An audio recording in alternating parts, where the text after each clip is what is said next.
What up, world? It's your boy J Bunny, and I just came from watching Wicked, and I loved it. Shout out to my friend Issei for explaining it to me, because I've never even watched Wizard of Oz fully. Anyways, apologies for the laundry machine going on today, but I have work in the morning and I'm dreading this busy holiday season because everyone wants to see the movies during Thanksgiving. Anywho, guys, one more update. I asked everybody on my Instagram, which is better, sex or Thanksgiving dinner? Most people voted for the first option, and I don't know if it's the fact that I may not be doing well in certain departments, or the fact that I'm just a big back that loves food, but this Thanksgiving dinner was truly spectacular. That's all I'm going to say about that. Anyways, that's just a fun fact. Fun fact about where my priorities lie right these days. Anywho, guys, I wanted to talk about what's on my mind today, and big surprise, it's music.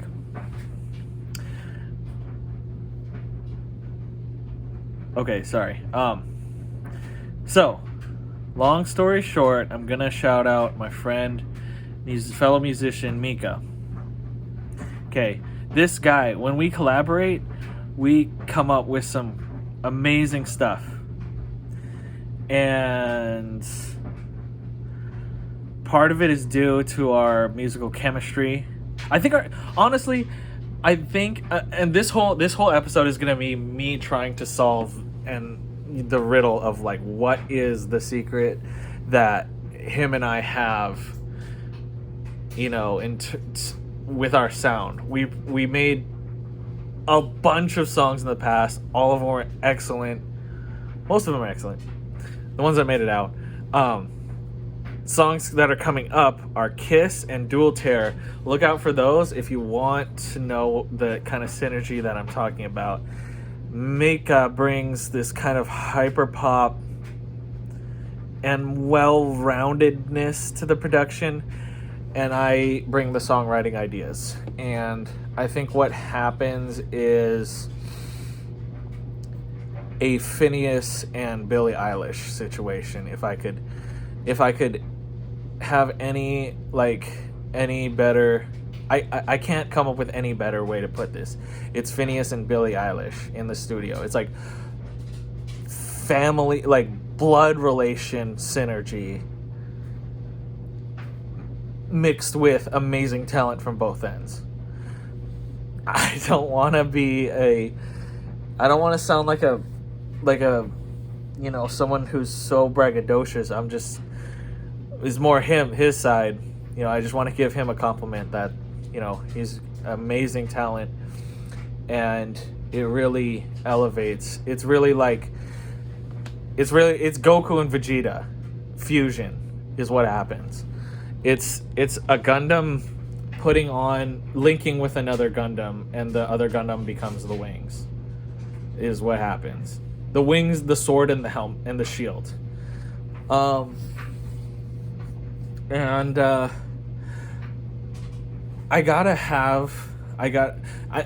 think everybody has their own strengths to bring to the table in a studio, right?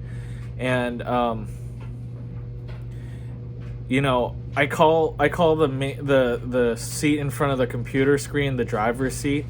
And usually in a session, that guy is doing the production. That guy's doing the hands-on production and probably the recording, being a recording engineer too, at least at this level, home studio level. And that is where the Finneas type of person shines. That's where Mika shines, because the decisions that they make are practical. They are aware of song structure. They are aware of palette, especially. I think they have that's the thing. The producers like Finneas, they have such a great palette and a sense of practicality on what can actually, realistically, how the in terms of the whole song, what can actually go together.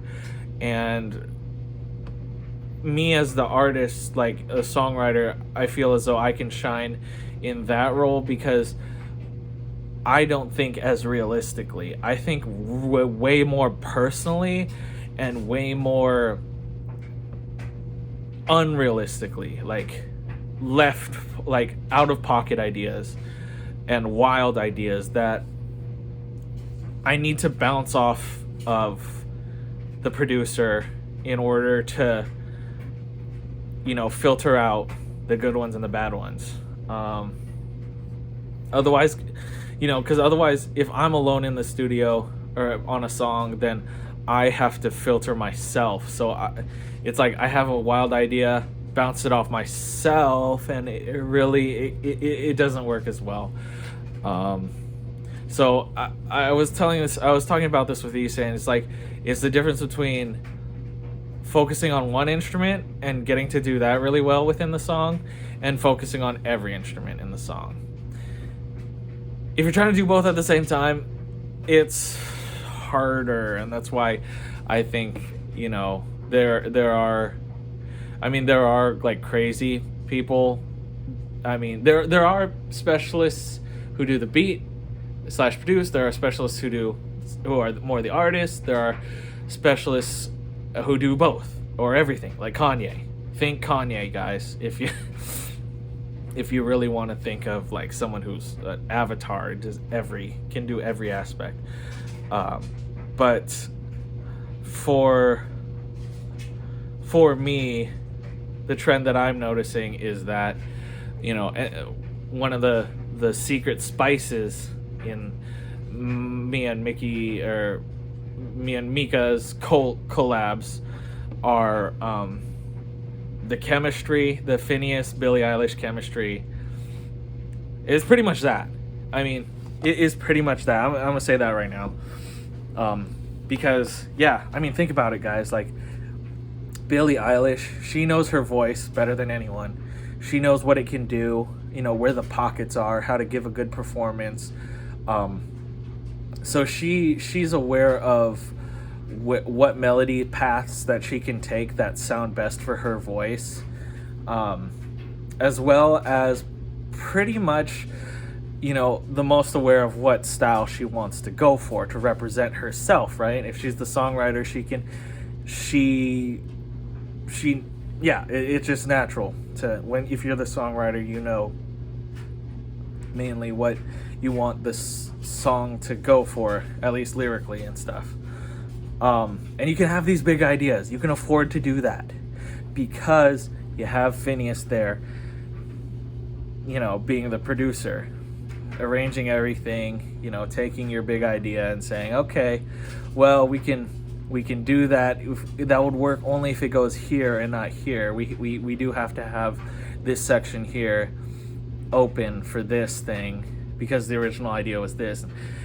Basically, that's what happens. I think that's really what happens when Mika and I get in the studio together, because there's an element of practicality that has to come through when you're working with other people, because you respect their time, you respect the seriousness of the project, and therefore you kind of weed out some of the really out there ideas, automatically in your head, because you want to try your best, for if not for you, for the other person. So anyways, bottom line, Mika is, he just shines as a producer type, I think. Because he has such a great ear, a practical ear as well. So he can make production decisions that draw from mixing knowledge, if that makes sense. Like, the way he edits my voice as a recording engineer, and then, as a producer, the way he incorporates my voice into the song is very unique. It's very tasteful. It's very signature. He has a certain style that is consistent throughout his work, and I think that's that Finneas Billie Eilish thing going on right there, to where, like, the two combined, it goes hand in hand. Like, it's like the sum of its to where the sum of its parts are, it's bigger than the sum of its parts, is what I'm saying. Anyways, I was to get a little bit deeper into this discussion of roles in the studio, right? You got Finneas, producer, in the driver's seat, producer / recording engineer in our case. Then you got songwriter, Billie Eilish. That'll be me. Then, I was talking with Issei today, and Issei is someone who has a degree in violin and has experience in orchestra. Taking it seriously, he comes from an orchestra family. His mom's a piano teacher. His sister is a professional cellist. They don't fuck around. So, what I've noticed that I told him today is, while he may not lean towards the technical side of production or recording, working with the DAW, being in that driver's seat, that kind of environment, his ears are excellent, and his musical knowledge is excellent, not only from a music theory standpoint, but from a music library standpoint. Okay, because you take somebody that only listens to pop for certain things, right? And then that's cool. Like, that'll give you strengths in, like, songwriting and, like, identifying trendy sounds. But you take somebody that has this classical knowledge and is used to listening to complex harmonies and essentially advanced musical techniques, songs that last for 12 minutes, like whole scores.